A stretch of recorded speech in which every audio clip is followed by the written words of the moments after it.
Good morning YouTube, Flank Hollow here, and today I will start analyzing the different locations across Equestria. Today we will be covering the Crystal Empire. The Crystal Empire first appeared in the episode entitled The Crystal Empire, Part 1. The location appeared when Sombra's curse was up, and it came back with him. But then the good ponies got to it first to protect it. Its location is in the icy north, okay?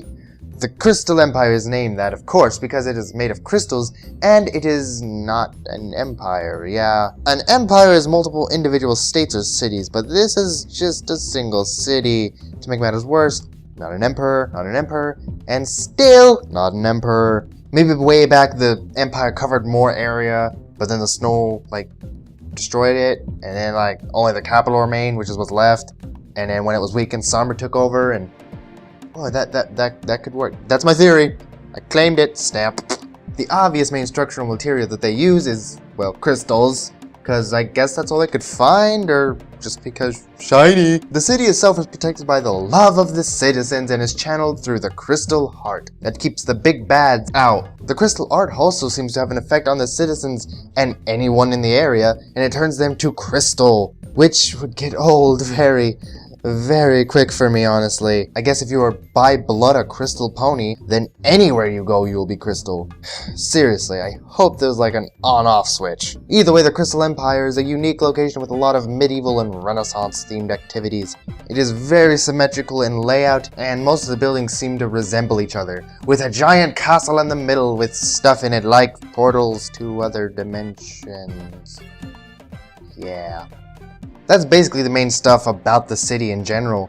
Here's where the anal part of the video comes in. So, the crystal ponies have been gone for a long time, 1,000 years to be exact, but can immediately travel and interact with the rest of the world easily with absolutely no awkwardness. I feel this wouldn't be the case. Shouldn't they still be beating their mares and using racial slurs? Because they've been out of the social loop for a while. Or have they? Were they just in another place just chilling, or were they frozen in time? Either way, they missed a lot. At least Luna got an entire episode of her acclimating to everything. But for them, they are already going to swap meets. I wonder what they'll be trading. I totally wouldn't expect crystals. Am I the only one that thinks that the existence of this place alone would devalue crystals? Also, the whole making everything out of crystals. I mean, from a distance, oh yeah, pretty cool looking. But imagine living there and just walking down the streets. The sun would just be flashing in your eyes, glares would be everywhere. Sombra was onto something. Be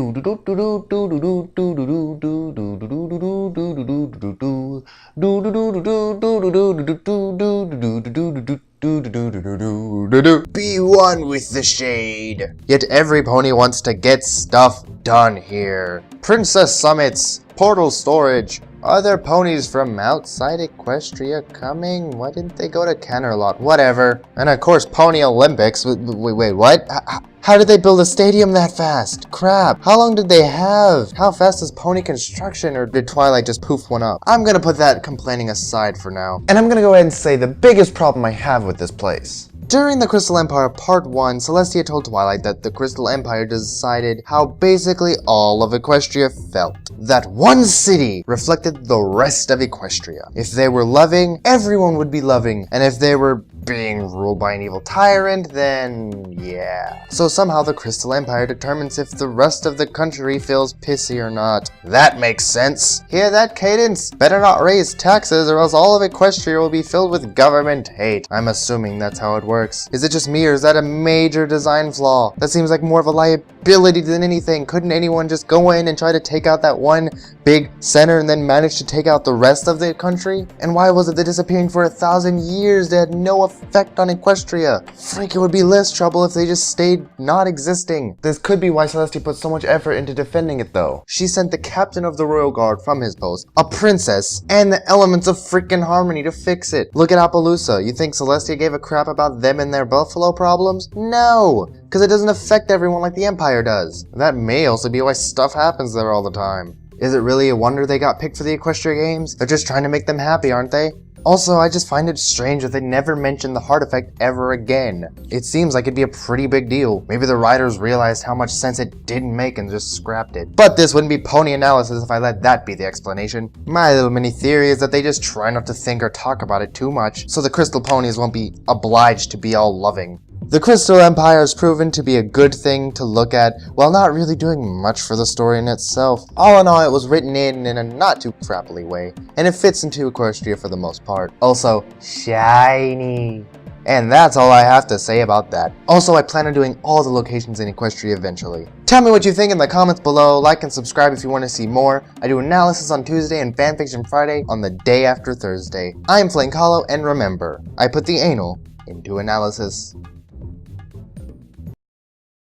I am the danger. I am the one who knocks.